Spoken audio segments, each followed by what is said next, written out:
Салам достор, биздин каналга жазылыңыздар. Башкалар көрсөтпөгөндү биз көрсөтөбүз. Процедуралык. Айда Камчыбековна. Мына 4-нчы протокол боюнча мен залдан чыктым эле, кишилер келип калып. Менин кнопкамды бирөө басып коюптур макул деп. Мен оюмду эртемнен так айттым окшойт. Баягы азыркы движение боюнча, иш козгоо боюнча Аптанбаевка мен оюмду так айттым. Ооба, эч кандай далил келтире алган жоксуңар. Кемчиликтерди өз деле мойнуна алып атат кадр боюнча. Бирок катачылыктар ал кылмышка жүрбөйт да, ар бир эле атаны кылмыш деп ата берсек, анда кайда барабыз? Мен айттым, элден бардыдан угуп атабыз, шылдың болдуңар, уят болдуңар деп. Анан меникини азыр шуну көрүп, угуп, билип туруп келип, бирөө келип за басып койгондон туура эмес да. Мен протокол стенограмма үчүн айтып коеюн, мен каршымын. Ошондо силердин добушуңа 47 болот.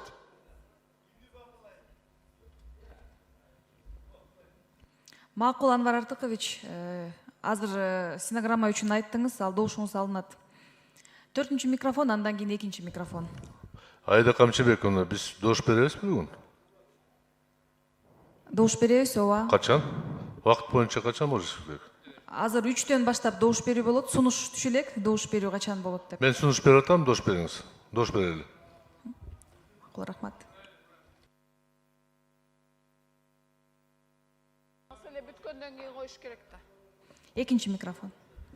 Урматтуу депутаттар, азыр мына Анвар Артыкович айтып кетти да, жана 4-нчү протокол боюнча экс-президент Атамбаевди жоопко тартуу боюнча мен да айтып кетет элем. Залда 92 депутат регистрациядан өттү. Бизге ошо күн тартибине киргенге 47 добуш керек болчу. Мына 48 депутат добушун берди кирсинде бүгүнкү күн тартибине. Азыр мына Анвар Артыкович өзүнүн добушун айтты. Бирөө басып кетти. Карамат Бабашевнан добушун компьютеринде бирөө басып кетти. Негизи ал киши дайындаган, мен да каршымын деп оюн айтып кеткен. Ал бүгүн эртең менен командировка учуп кетти. Ошондуктан анда 46 добуш макул болгон. Бирок бизге ошо күн тартибине кириш үчүн 47 добуш керек. Ошондуктан мен ойлойм, бүгүнкү ошол маселе күн тартибине кирбей калды.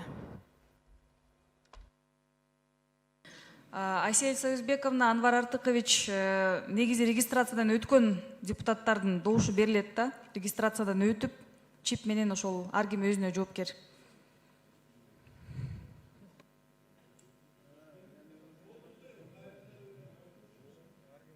Экинчи микрофон. Мен добушумду каршымын деп мына айтып атам стенограммага. Ошондой болуп келген ар дайым. Анан мени оюмду угуп отуруп эртемнен, оюмду так айттым. Келип алып туруп баскан бул өзү туура эмес. Эми жаман сөз айткым келбей атат, туура эмес бул. Мен добушумду чыгарып салыңыз деп айттым, стенограмма кайра айттым. Анвар Артыкович, азыр жооп беребиз тактап бардыгын. Негизи регистрациядан өткөнсүз да. Бирок эске алынат айтып атканыңыз. 2-нчи микрофон. Туура айттыңыз, регистрациядан 92 депутат өттү. Бирок добуш берип атканда залда 27 депутат отурган. Мына мен ар бирөөсүнө ким отурган, кимдин эмесин баскан, мына жаздым мен. Рахмат, Айсел Союзбековна.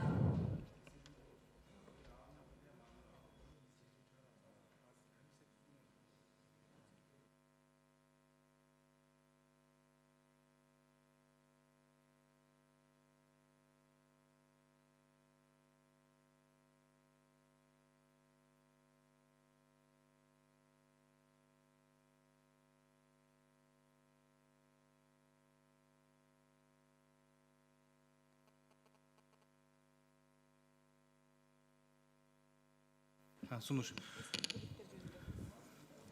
Урматтуу депутаттар,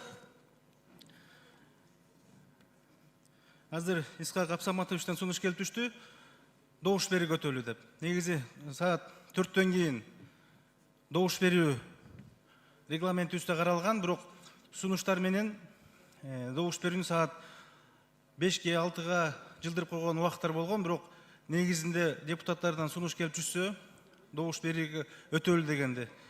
Анда мен добуш берүүгө өтүшүм керек. 5-чи микрофон. Кыргызстан, Нурматов. Жана добуш бергенде биз болбой калдык, жана совещательный немеде болуп. Ошого сиз азыр бул жерде көп сомнительный болуп атат. Кайрадан коюп берсеңиз, биз дагы бир голосовать этсек. Рахмат. Жанагы менен. Кайсы вопрос боюнча тактап айтып койсоңуз микрофонго. Комиссия создавать этиш боюнча. Күн тартибине киргизүү. Күн тартибине киргизүү боюнча. Рахмат. Анда урматтуу депутаттар, азыр бир аз талаш, тартыш болуп кетти депутаттардын арасында. Бул жерде белгилеп айтып кетейин, Артыков Ануар, мен добуш залда жок болчумун, бир регистрацияны өткөн экен, мен ордума добуш берип калыптыр деп сунуш киргизип атат да. Ошондуктан регламент жол берет, кайра кайтып келгенге добуш бергенге.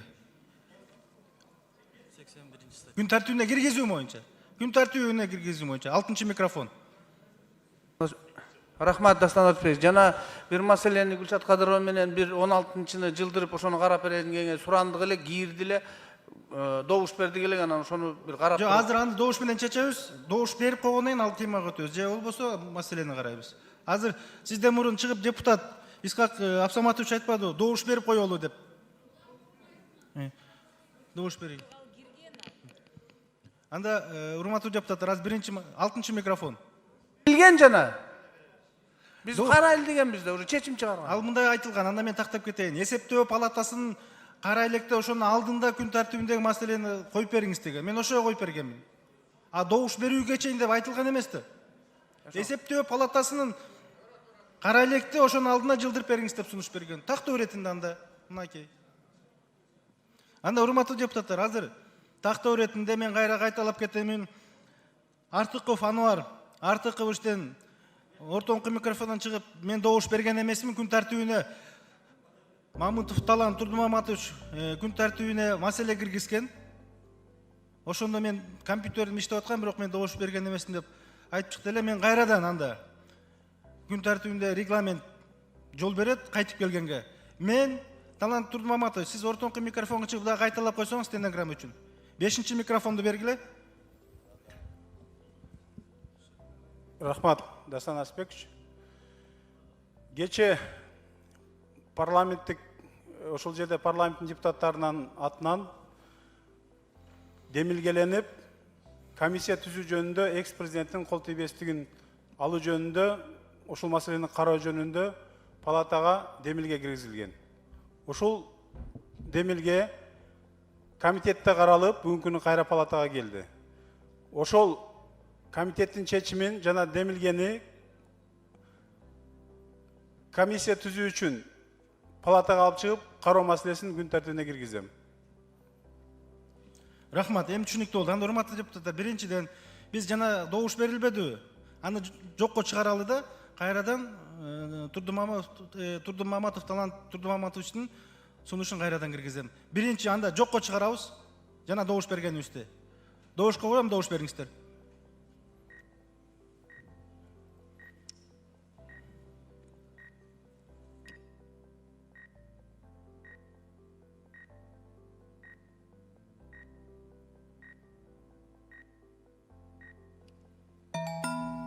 Макул 86, каршы 6, 90, баары 92, катталып 104 сунуш күн тартибинен жокко чыгарылды. Эми 2-чи микрофон. Дастан Атбекович, эми бул талаш маселе болуп атат. Адам тактыры жөнүндө болуп алгандан кийин объективдүү бололу.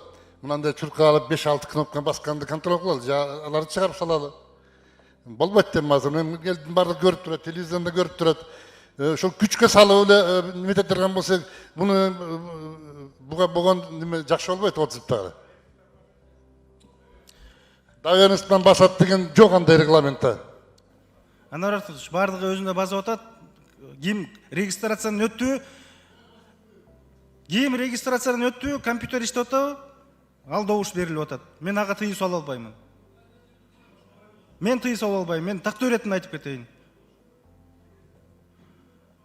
Анда урматтуу депутаттар, Мамутов Талант Турдумаматовичтин сунушун кайрадан добушка коем, күн тартибине киргизүү боюнча. Добуш бериңиздер.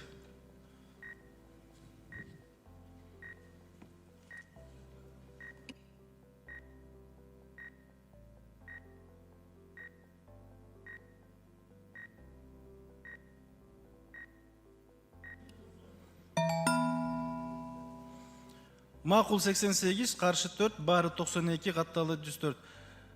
Сунуш өттү, күн тартибине Мамытов Талантур Мамытовдун сунушу кирди.